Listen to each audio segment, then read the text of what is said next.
Is this consent? Is this consent? On November 16th, 2021, the world was given a gay Superman. Yes, Tom Taylor and John Timms, writer and artist of the series Superman Son of Kal-el, turned John Kent Superman gay. Now, this got a ton of hate on the internet, and everyone was like, oh my gosh, oh my gosh, oh my gosh. And you know what? I was actually part of that hate. I was one of those people who were like, politics and comics, man. And I realized something. You know what? I haven't even read the series. For all I know, it could be good. So I've created a new segment, a new series on Draw and Talk called Read It or Weep. And, it's just Read or Weep. Read or Weep. And where we are going to read comics. And I'm going to let you know at the end, should you read them or do we weep? And for this inaugural episode, we're going to start off with Superman Son of Kal-el. We're going to be talking about the very first 6 issues. So let's do this. Now, guys, I'm wearing the sunglasses for 2 reasons. Number 1, my future is too bright. Number 2, I haven't been getting a lot of sleep because I have a newborn and bright lights hurt my eyes. So bear with me. Also, guys, make sure to go check out my Kickstarter, The Girl with the Mega Fist Volume 2 sign up.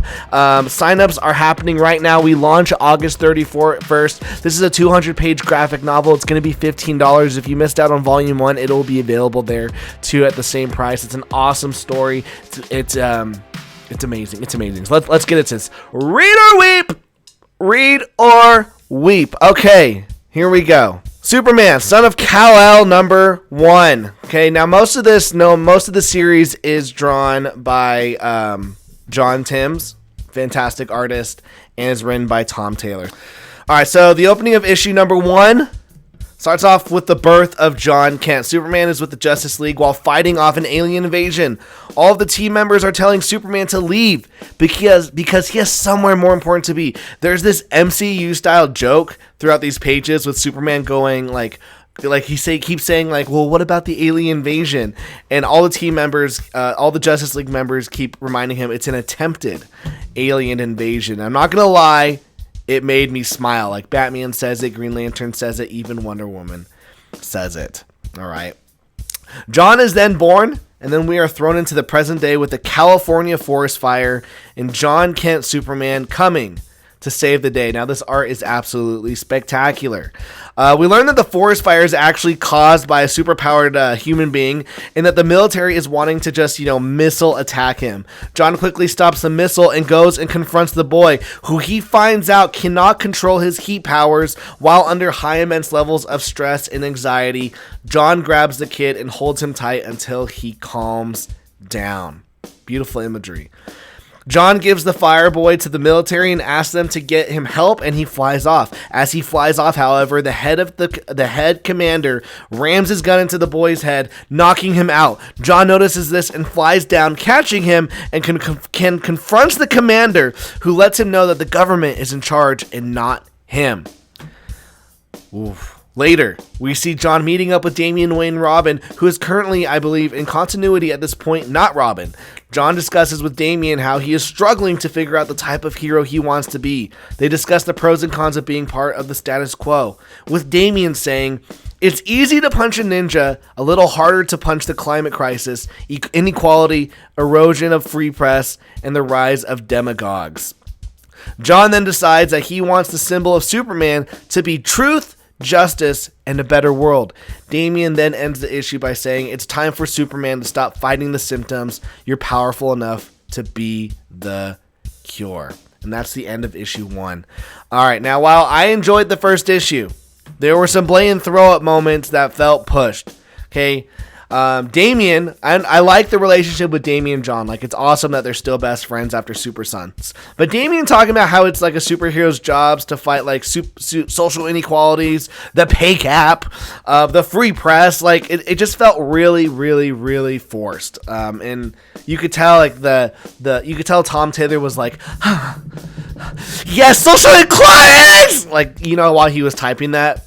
As well, I know that many people didn't like that instead of America, he says a better world, but with the heroes being international, I thought it was okay, but still, American values are different than world values, so I do understand the criticism of changing that. And, maybe that's what Clark Kent's is, the American way. And maybe John Kent's is, a better world. Maybe.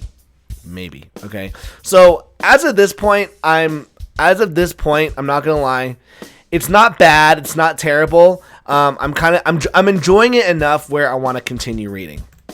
All right. So let's hit up issue 2. So this is issue 2 of Superman Son of Kal-el. Now immediately it's cringe. Okay?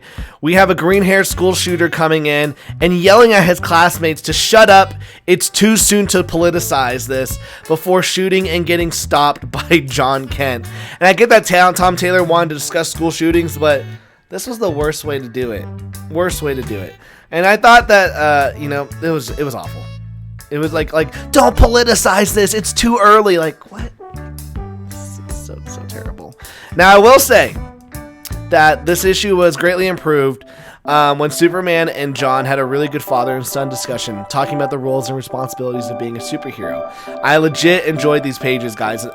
It was awesome. Like, seeing them, father and son. This is like, I would rather have Superman and John Kent team up for the whole book. That would be great. But then we're thrown into more social commentary with a bunch of immigrants, foreigners refugees that are trying to get out of their country, and John Kent saves them. And he brings them to Metropolis, and an officer starts handcuffing these people, due to them now being, illegal immigrants. And the officer states, there's a process to all of this, John. And John tells them to help and threatens to remove the handcuffs. All right. We are then introduced to Jay. He works for a secret organization called The Truth. They're the true journalists. He provides the stories that no one else will provide.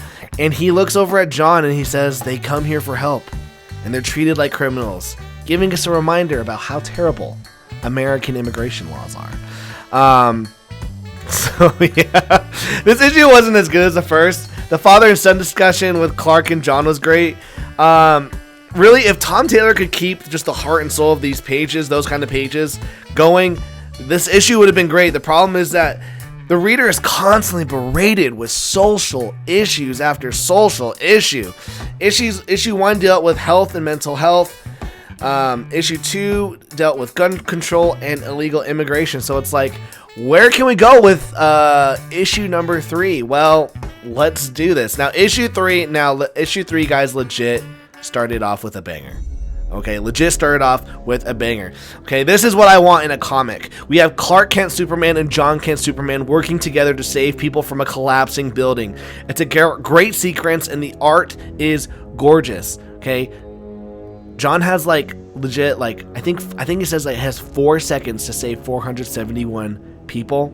Oh, it was just really dope how they figured out how to do that. Okay. And just an awesome art sequence of him saving all of these people. We also meet Fault Line, a girl who has no control of her power, similar to the Heat Boy, and causes earthquakes and destruction. She is captured and taken away. We then go back to the social issues. We're back to the immigration issue. We learn that the refugees from the previous issue are from a place called Gomorrah, and that the President of the United States is going to give them back to Gomorrah under the demand of President of Gomorrah.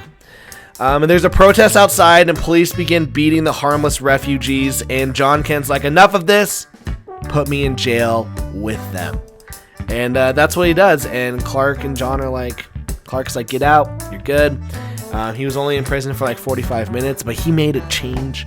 And Jay is like, oh my gosh, thank you so much. And Clark and John take Jay to the Kent farm, where he's introduced to everyone. Now, because Jay is the leader of The Truth, the leader of the secret organization that tells true journalism stories, he starts fanboying over Lois Lane. Because 16, 17-year-old kids, their heroes are journalists.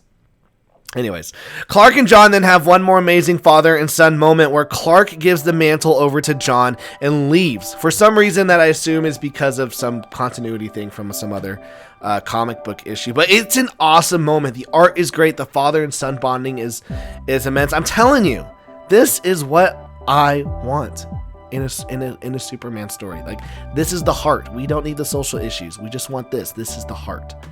Okay, you can learn a lot from just these moments. All right.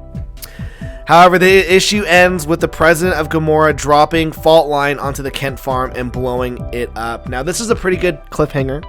It definitely made me want to read the 4th issue, which we will get into. But honestly, yeah, if we could just get some more Superman and John moments, I'm up for that. But now Superman's gone, so no more of those moments. All right.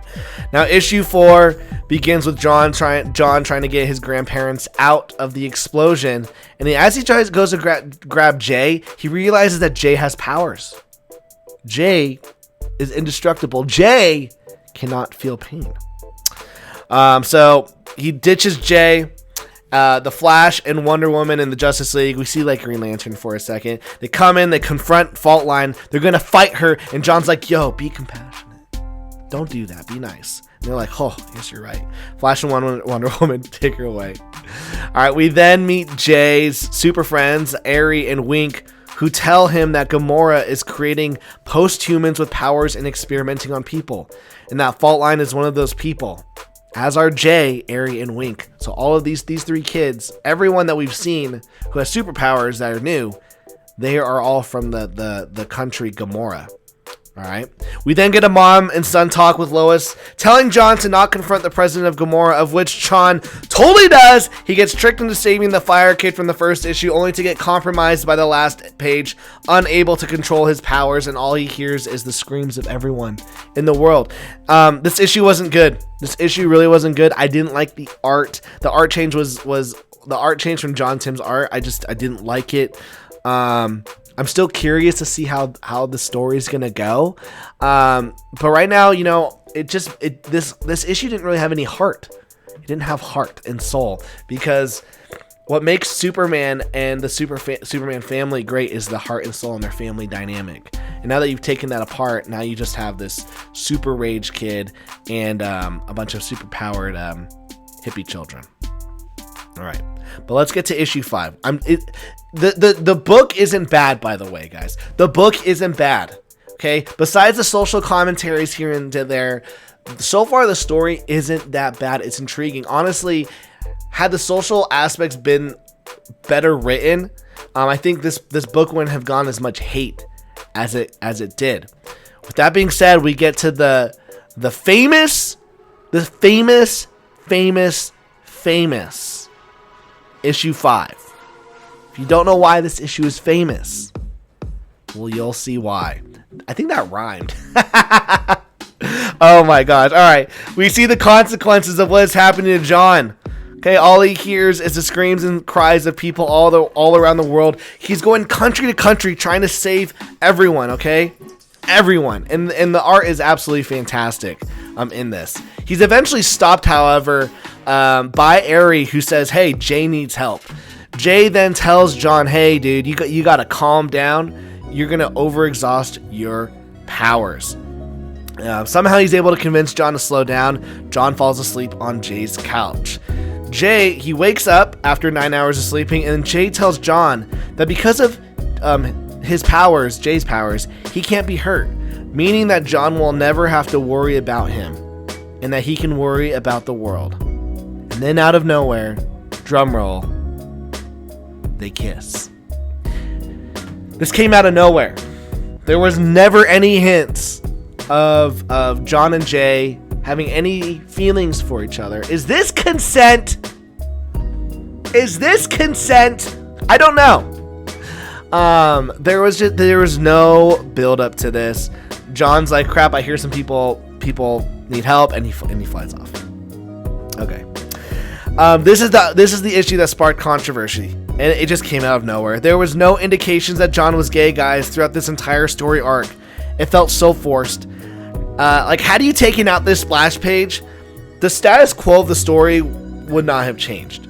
You take out this splash page and pretend like it didn't happen, the story wouldn't have changed at all, which just goes to show how poorly placed that moment was.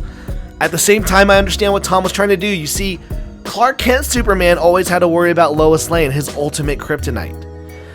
Because she was always in the back of his mind. With Jay saying, hey, you'll never have to worry about me because I'm a superhuman too and I can't feel pain.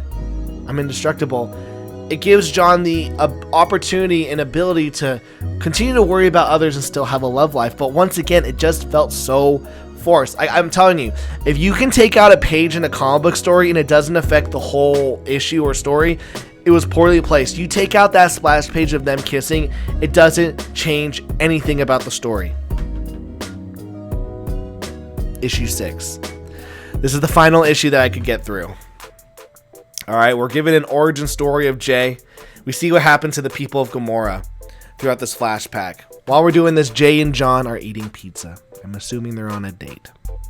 Which, by the way, even though they're on a date, it doesn't even look like they're like into each other. Okay.